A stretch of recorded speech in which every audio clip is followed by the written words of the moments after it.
¿Cómo estás, Paulino? Muy buenas tardes, ¿qué decís? Placer. Bueno, ¿está en shock el poder todavía, el gobierno en particular? Bueno, puede ser. Me da la impresión que tú venías teniendo a ver, un proceso en donde desde el inicio del gobierno, de cómo se creó, de cómo se diagramó para gobernar y posteriormente cómo lidió con la pandemia, evidentemente uno veía situaciones en donde digamos, la misma dinámica del gobierno no fluía demasiado cómoda. Por supuesto que en ese proceso pandémico y con el venir de la gestión, el gobierno, y de cara al cierre de listas, sobre todo, básicamente se ancló en una gran máxima ordenadora argentina, que se rompió hace 2 días, que tenía que ver con el peronismo unificado no puede perder una elección, sobre todo en la provincia de Buenos Aires, y me da la impresión que el show venía por ese lado, porque independientemente de los problemas de coordinación, digamos, de los errores propios, o de la falta, si se quiere, de respuesta a ese mandato electoral y de gestión inicial, independientemente de eso, se asumía que esta máxima ordenaba, ¿no? Y bueno, eso me parece que fue lo que dejó en shock un poco al oficialismo hasta el día de la fecha. ¿Qué más dijo Javi Alberto en el día de hoy? Y básicamente, ¿qué es lo que anunció además, no? Bueno, básicamente tiene que ver con un plan de obras públicas, son 25 obras en 15 provincias, hoy puntualmente en Almirante Brown, Paulino, donde Cascallares ganó las elecciones con el 45% de los votos, le sacó 125.000 votos a la oposición, hoy se anunció 51 cuadras en realidad de pavimentación en Almirante Brown, y lo que dijo el presidente también le pidió una especie que llamó mucho la atención y me gustaría destacarlo, Paulino, porque le pide el presidente también una especie de autocrítica a los propios votantes. Dijo, les pido que piensen que el país necesita algo mejor. Eso le dijo Alberto Fernández a la gente que estaba en Almirante Brown. También va a anunciar en las próximas horas un bono, me parece, para jubilados y pensionados, ¿no? Sí, lo que yo decía 5.000 pesos. En la apertura, lo que efectivamente. siempre hacen después de las elecciones. De las elecciones es empezar a alargar plata. El tema es que después ¿qué hacemos con eso, no? A ver, está pensando el gobierno en, efectivamente, un bono para los jubilados, está pensando en una especie de IFE recortado. Sí. Sí. Algunos dan cuenta de eso. Aumento del alimentar, ¿no? De la tarjeta alimentar, de la asignación universal por hijo. Salario mínimo. Salario mínimo, tiene la reunión el 30 de septiembre, la adelantó, ya la había hecho el anuncio antes de las elecciones, quizás anticipe la reunión del 30 de septiembre, pero en cualquiera de los casos va a regir probablemente a partir del 1 de octubre. Y además anticipó paritarias con gremios estatales. Mira, los judiciales en la provincia van a tener un aumento del 45,5%, judiciales en la provincia de Buenos Aires, y los docentes y no docentes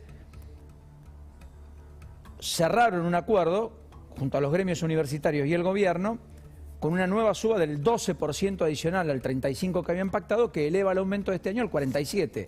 Todo muy por encima del 29% presupuestado, de más del 32% con la inflación que se va a conocer en un ratito, a las 4 de la tarde, del último mes, el de agosto, y que va a acumular en la Argentina en los primeros 8 meses. Y que era la pauta anual prevista por el propio Martín Guzmán. Y algo de asignación universal por hijo también, ¿eh? Sí, claro. Entre los anuncios. Sí, efectivamente, que recién lo marcaba. O sea, tarjeta alimentar, asignación universal por hijo, salario mínimo, jubilaciones.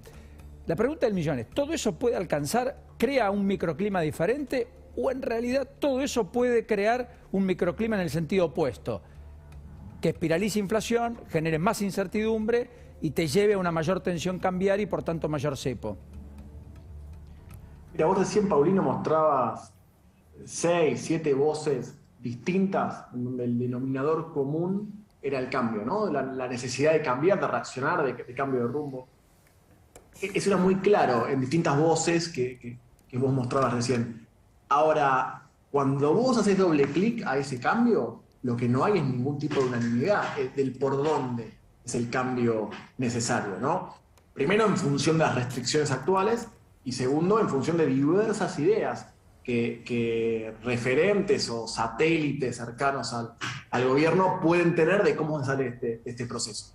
Acá hay un gran dato que tanto el oficialismo como la oposición miran con particular atención, que tiene que ver con la digamos, la anomalía de este proceso de elecciones en torno a la participación, ¿no? Entonces, acá hay una discusión de cómo se sale, cómo podés mejorar, que era tu pregunta inicial. Finalmente, ambos espacios están mirando con mucha atención a los no votantes, ¿verdad? Digamos, que finalmente son los que por algún motivo, y ahí habrá que indagar cuánto de enojo, cuánto de apatía, cuánto de rechazo, cuánto de miedo, ¿no? Han tenido en el motivo de la no votación, porque no es lo mismo el sentimiento que primen esos votantes para saber finalmente cómo pueden reaccionar. Porque, insisto, sería esperable, digamos, imaginar un proceso en elecciones nacionales de noviembre de mayor participación. No queda demasiado claro, digamos, cuál es la definición que pueden tener esos no votantes, sobre todo los que no votaron, digamos, en la primaria por primera vez, ¿no? Digamos, los que normalmente votan en paso y general, pero en este momento concreto eligieron, digamos, no presentarse. De cara a esto, la respuesta parece, o la respuesta inicial, un poco lo que ustedes están señalando, parece bastante obvia. En parte se parece inclusive a la respuesta del 2019, posterior a la PASO del gobierno anterior, ¿verdad? Digamos, hay una idea de que por ahí con un shock de un poco de consumo se puede volver a tener un mejor desempeño.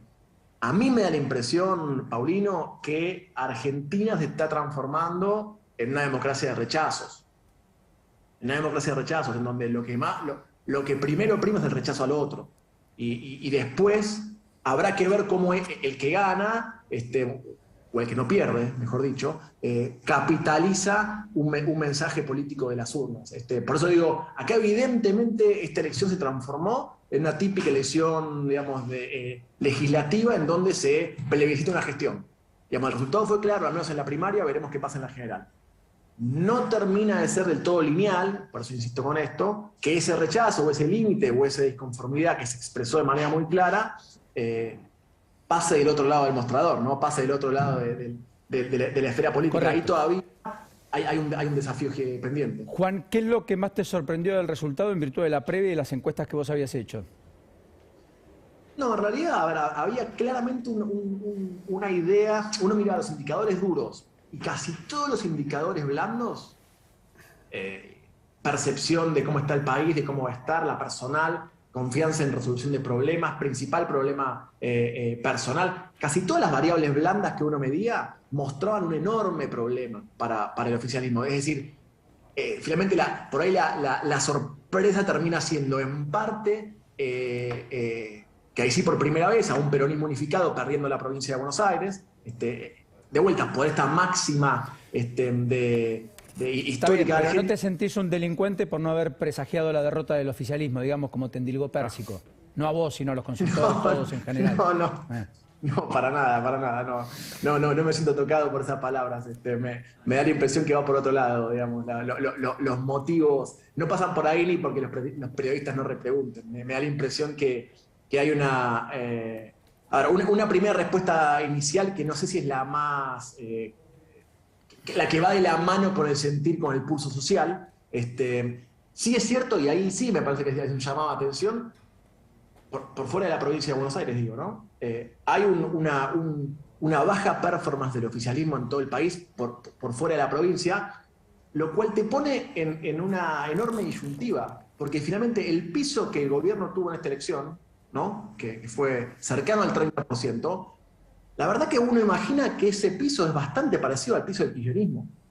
Entonces, es interesante ver cuál es la respuesta finalmente que el gobierno tiene, porque definitivamente tiene que ir a convencer a votantes no kirchneristas. Porque los votantes kirchneristas ya están, y menos que esto es imposible obtener. Entonces ahí, con las restricciones de contexto, con un acuerdo con el fondo que sigue siendo un factor de deseo por parte del oficialismo, independientemente de sea más cercano, más lejano, digamos, dentro de poco, dentro de mucho, ese tipo de contexto te hace que de vuelta, que la respuesta al cambio, que es unánime en un montón de actores, pero no es claro cuál es el cambio, no sea demasiado claro. Te mando un enorme abrazo, Juan. Placer de tenerte, como siempre. Gracias. Adiós, Paulino, gracias. Y hasta la próxima. Ahí estaba el querido Juan Germano. Ya llegó Pablo Aba, es uno de los que anticipó con precisión casi de reloj